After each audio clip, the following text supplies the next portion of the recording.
I'm Desirae Jones, and this is Destination Impact Podcast. Thank you for joining us. Today, I want to talk a little bit about the power of film to impact change.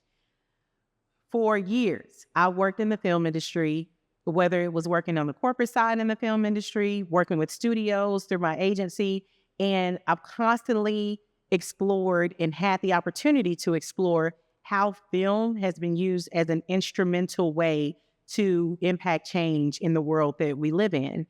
And so most recently, I got the opportunity to work on a social impact campaign for the film that many of you have probably heard of, Nickel Boys. Nickel Boys was just nominated for 2 Oscars for Best Picture, and then also it was nominated for Best Adapted Screenplay. So that's really exciting, but I had to start with that because this is just hot, fresh off the press.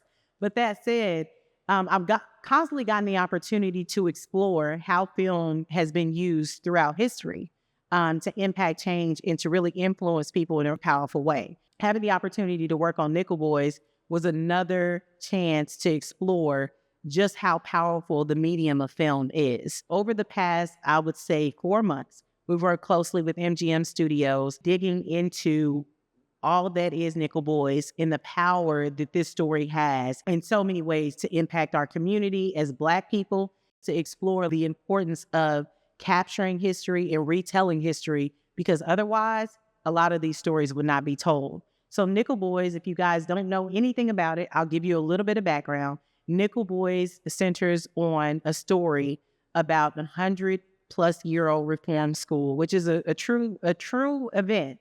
And a fictional story that was written by Colson Whitehead, and he won a Pulitzer Prize for his novel, The Nickel Boys. And so most recently, the film has been made, and it centers on a story of 2 boys who were in this reform school and how they were able to navigate that experience. And so as we were exploring this from a social impact side, we were really looking, the first thing we thought of is like juvenile justice reform. This is a perfect opportunity to align this film with juvenile justice reform. And I think as we just continue to explore and continue to peel back the layers, we realize there's not just one thing that this film has the power to influence. Once we saw the film, we read a bit more about the director and the cinematographer and the writers and what their intent was behind the film. We really learned that this is a layered film that really touches upon so many really important themes. One of the themes that we sought to explore in our social impact campaign was really looking at how Black stories are told and who they're told by. As we kind of approach this new era of storytelling and we examine Black stories, I think it's important to think about who is telling the story and what is their intent. I was recently reading an article about another film that was nominated for several Oscars. And a lot of people were taking it to task because it was a story that was set in Mexico, that was talking about the drug cartels in Mexico. And the film was not shot in Mexico, and the storyteller was French. And there was so much critique about that particular film and how the sensitivity that wasn't shown to the people that were actually impacted by the drug cartel. I mean, it was literally a perfect example of what we were trying to tell in Nickel Boys, about how it's not being handled in other films. And this time where we're dealing with erasure and book bans, and a lot of people are trying to soften the truth about American history. It's really important that filmmakers are courageous and are using and not just filmmakers, right? Artists in general are courageous and are using their influence and their talents to be able to retell these stories in a really powerful way. As it relates to Nickel Boys, I think the big thing that if you Google Nickel Boys at all, you've heard about the way that this film was shot. And there's so many different reasons behind the way that the film was shot, but specifically it's shot in first person. So if you haven't seen it, you will notice that it's like the camera lens was turned. And the person who you were expecting the story to be centered on, you don't even see. I don't even know. It's probably several minutes into the film before you even get a glimpse at that character. And I think that for some people it was really glaring, but for me, it was so powerful because no longer are you looking at this person and looking at their struggles, you're actually put in their shoes and allowed to see things through their eyes.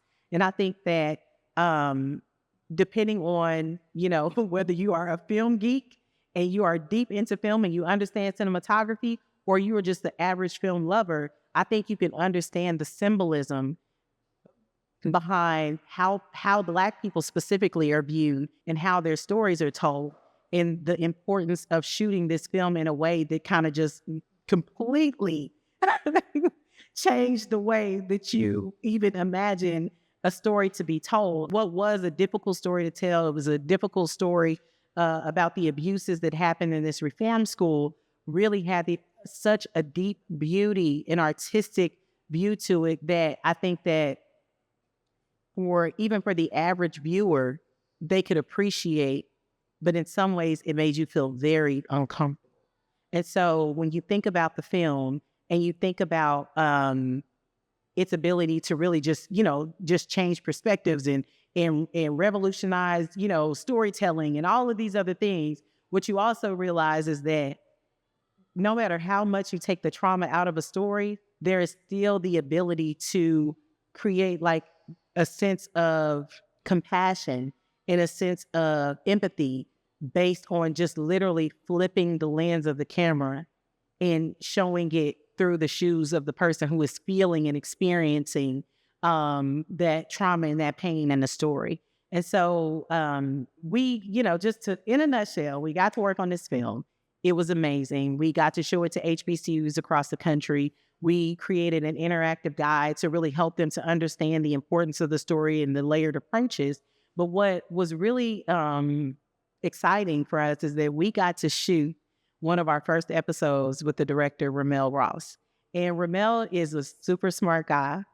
Sometimes when we were just talking, I had to pay very close attention because RaMell, the way that he looks at things and in the way that the intention that he took in making this film was it was something I had never heard of before. I mean, there are so many nuggets that you have to watch the film again to even understand why he couldn't set this one item on a table and why he shot it from, a certain perspective. And so getting to talk to him, we got to talk to him as we were screening with FAMU, which was an amazing screening. And he got to shed a little bit of light for us about impact and how he leverages his artistic vision to really ultimately, I believe, change the world. Take a look. We're both here because we've been blown away by Nickel Boys. We've eaten, slept, and breathed Nickel Boys for the past few months, and I'll say that we feel very inspired to be able to be a part of this work and to be able to talk to you today. So our podcast, Destination Impact, is designed specifically to spotlight individuals, corporations, and organizations who are doing work that we know will change the world. So, whoa, thanks. That's a big, some big shoes to fill. When given the opportunity, we're like, we got to have RaMell, because what you're doing, we feel like has the impact, the ability to change the world. Thank you. But I want to know, when did you realize that about yourself and the work that you wanted to do? Yeah, when did I realize? I think while I was making images in Hale County, Alabama, like I moved there in 2009.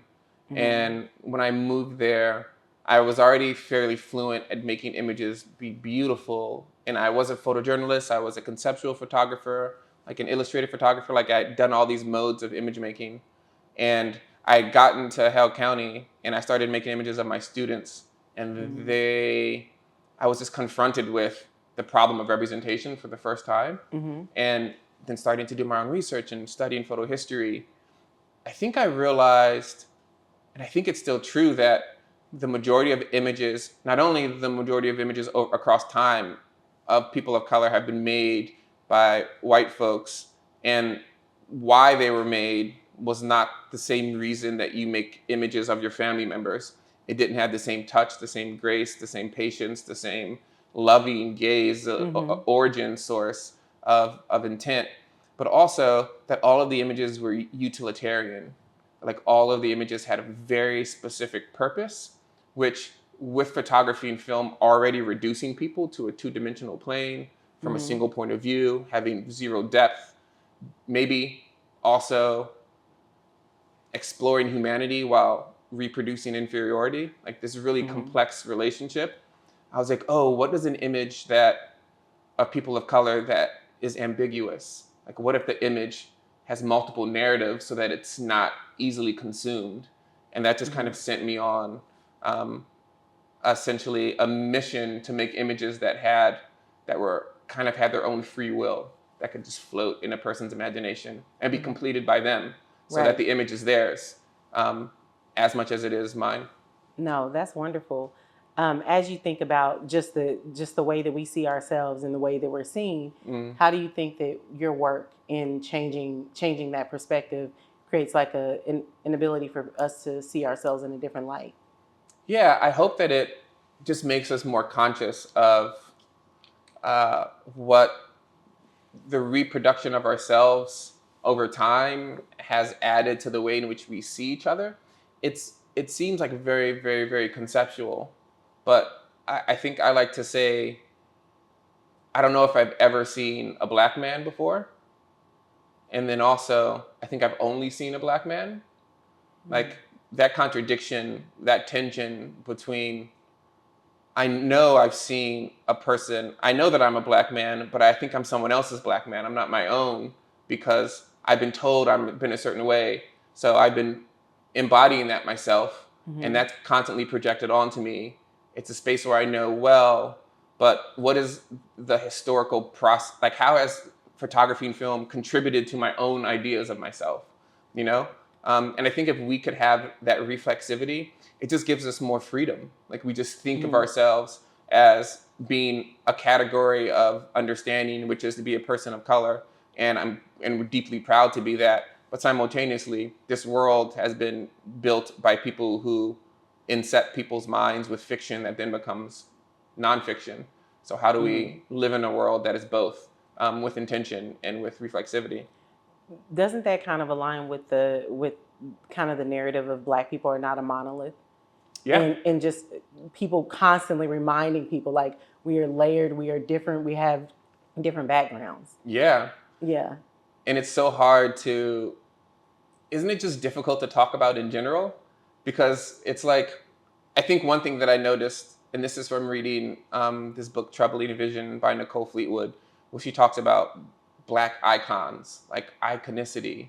Like, when you think of, at least when I was growing up, when you think of the Black folks who you know who are successful, and we all know this, but they're like athlete, singer, Johnny Cochran, you know, like a couple things, and you're like, those are the gravitational pulls for people as they imagine themselves, which is why it's just visually important to have like a Barack Obama or a Michelle Obama, where a person can just see a person with that much power and be like, oh, that's a new icon for Black possibility.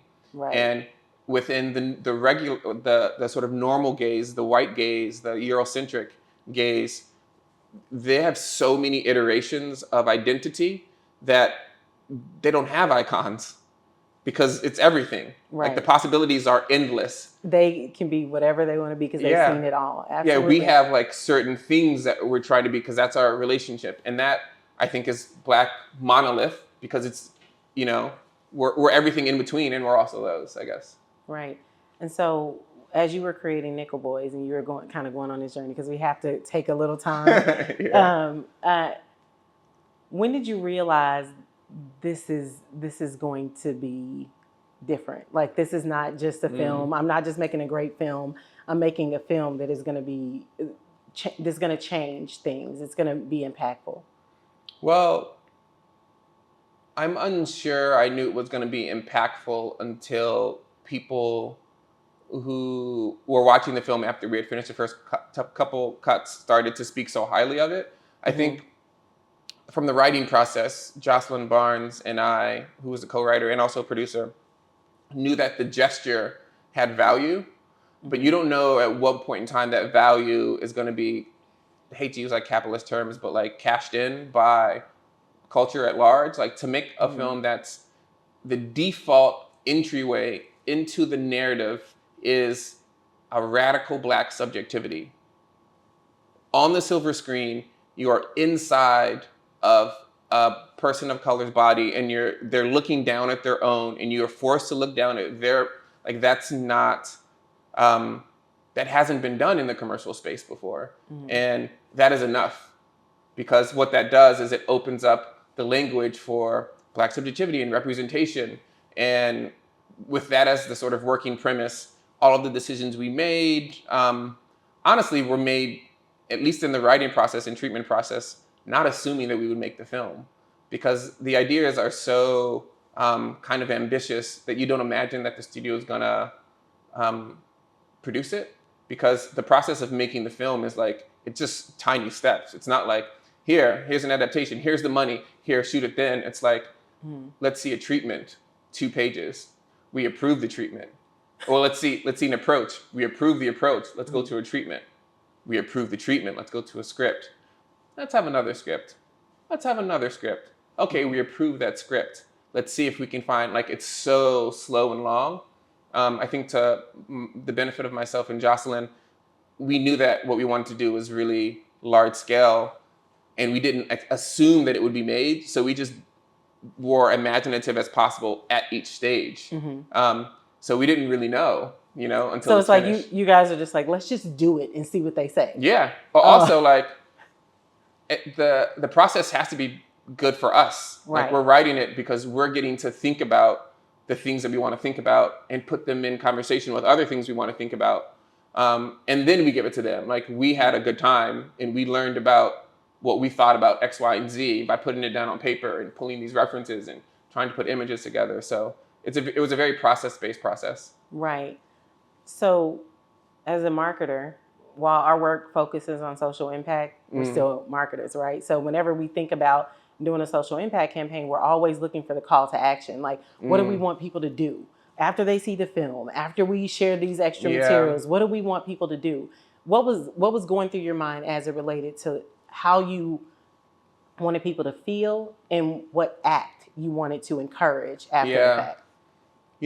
I very intentionally am making work that I think is just adjacent to the aims of the way in which marketing tries to take something and turn it into action, because I think that there's something interesting in that the most powerful thing in the world is, I think, experience itself, right? In the same way that you can say something to someone, something as simple as, if you want to work hard, you got to do X, Y, and Z, in one ear and out the other. They have some experience in the next week. You say that same thing to them. Oh, I get it. Like, what changed? It wasn't the words. It was when you said it to them, because something in their life allowed them, like, when the student's ready, the student's ready, the master will come type of thing, And so for this film, it was about organizing meaning in a really, really, really thoughtful way to give someone a genuine experience. I mean, like as deep of an experience as, like the weather. Like, when we go outside and we feel the temperature change, or when someone unexpectedly out in public puts their hand on our shoulder and we turn around and we're like, what? And they're like, you dropped your wallet. And you're like, whoa, that scared me. And like, maybe it's not as hostile, like that type of something you can't explain to someone because it was so physiological. I think if you can do that in terms of cinema and in terms of narrative, specifically about people of color, then you can, for ourselves, see ourselves and feel ourselves in ways that I think can just be generative. But then also for the world at large, you're allowing someone to bridge the divides of subject and object, because what photography and film does is it fundamentally objectifies whatever's in front of it. But if you can close that gap, then you're getting to a source of truth that is experience-based. And that's the real action, right? We make decisions based on our experience. And so try to give someone one of those. Absolutely. I think one of the most obvious things was that some of these stories would go unheard. If you didn't say, I'm going to use my gift to tell this story, a lot of us wouldn't know right now. I mean, in some cases, a lot of, there's another Dozier School for Boys that's still open because someone hasn't uncovered it and someone hasn't told the story to the masses. Yeah. And so even in that regard, I think it's, life-changing for people. Which is also, I think, just the power of these awards, like all filmmakers think they deserve awards. All films maybe should get awards. All stories matter to the people who are making them. But I would say some stories are more important than others relatively in terms of cultural consciousness. And I think for films like this, when you get an award, like if we were to get nominated for an Oscar, you could argue 100 million more people will know about the Dozier School for Boys.